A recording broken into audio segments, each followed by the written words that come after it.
Okay, well, first up, we are, well, just me, myself, right now, because my partner had to go, but we were Team World Savers, and we had a really long discussion, a lot about sort of the, kind of what comes along with design is looking a lot more about the society itself. And while you can design all these really great things, we have to think also about society and how people are going to react to that. How should people also kind of change and work around with climate change, with sea level rise and whatnot. And so while we had this idea built on over the last 2 days, how can people respond to this? And one of the things we looked at were first looking at sort of more recreational uses, getting people outside to these canals.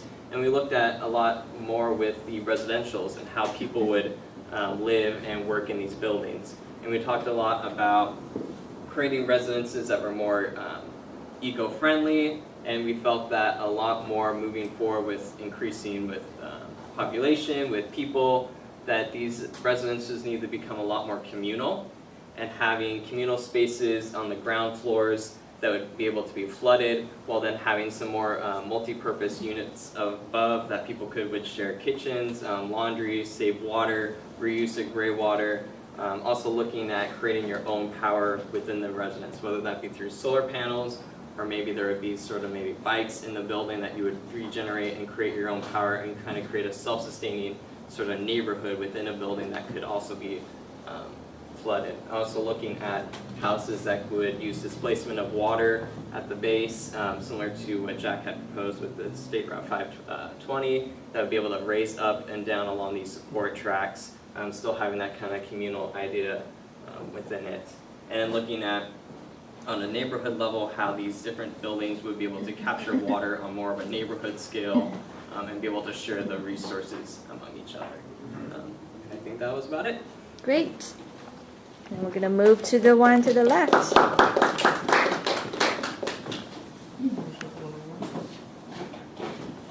Oops. I'm going to present with you. What about Nick? Where's Nick? Okay. All right, so we try to finish our thoughts from the morning session by looking at the Potter Park and Super Levee more closely. So this is a section cut through the Super Levee and Potter Park. So we divided it into 3 onion rings. The first one on the outside basically is going to be a tidal lagoon, which allows you to intake water from the bay if the water is higher on the outside. And then that water will be desalted with a series of floating wetland with hydrophytes. So they're desalting plants. So the water will become less salty. And we could take that through the creek and use that to flush the sewage during drought. And in the middle ring is where we're going to take all the combined sewer overflow from the 2 creek discharge points, and then have a series of floating wetlands that could treat the nutrients and heavy metals in it. The inner ring basically is going to become a reservoir so that we can harvest as much rainwater as possible during rare mega storms. So we try to also figure out ways to finance this mega project in terms of floating solar panels on top of the reservoir and lining the bottom of these panels with food-grade plastics. You know, it's typically used for cisterns for harvesting rainwater, so it's very compatible with potable water. And thinking about having floating homes on the saltwater channel, and then possibly kind of a park space on top of the combined sewer overflow basin. And there's a waterfront park right here, which allows us to capture any sort of runoff or existing combined sewer overflow and treat it and route it towards the endpoint so that it will come in through the middle band right here. And Nick, you want to take over and talk about possible projects we can replace and find funding for this? Right. So there were 3 main projects that we thought this can replace. The first one is there's a number of red arrows all over the map, which are existing combined sewer overflow points. And with sea level rise, we'd have to pump out the discharges that go by gravity today. So by having this water level managed behind the levee, we don't have to build all those pumps.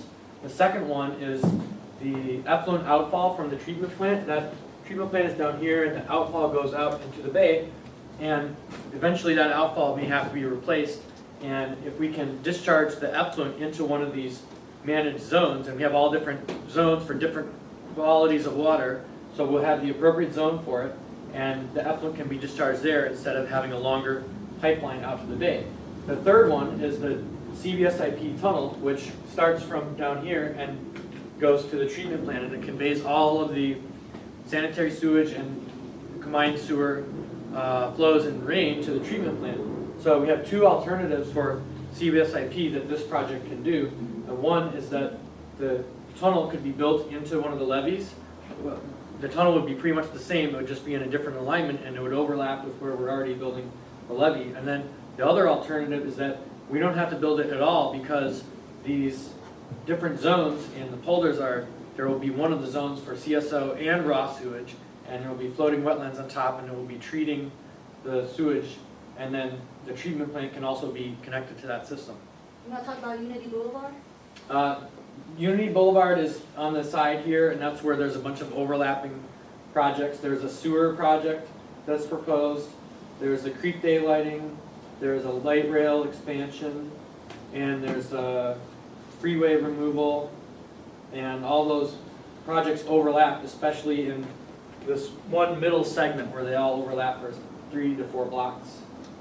So the beauty of this scheme is that it helps address inland flooding currently happens along the floodways that overlap with the existing creek beds. So we could potentially, have these David creeks that take the storm water directly to this basin right here to alleviate inland flooding. On the other hand, during drought, we could potentially desal this water coming in from the bay and have a higher hydraulic head to feed back into these two floodways if we were to open it up as David creeks.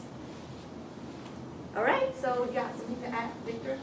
Also, it serves as a sustainable function, but also creates views, aesthetic views, space. Pathways, Most importantly, the pathways, as she said, and then also people from the floating homes will be able to see the views coming down to the reservoir.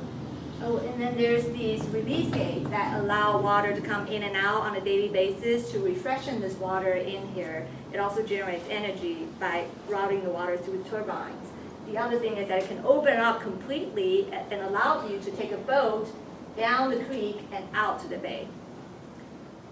All right, cool, great, thank you. So, yes, that one, right? I'm gonna put this over.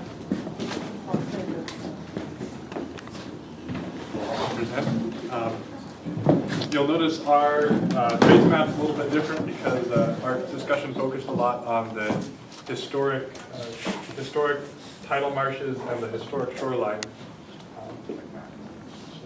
Sahela, do you want to talk a little bit about this tidal level? So I guess we know that this area was historically composed of tidal marshes and a complex system of dendritic arms in waterways.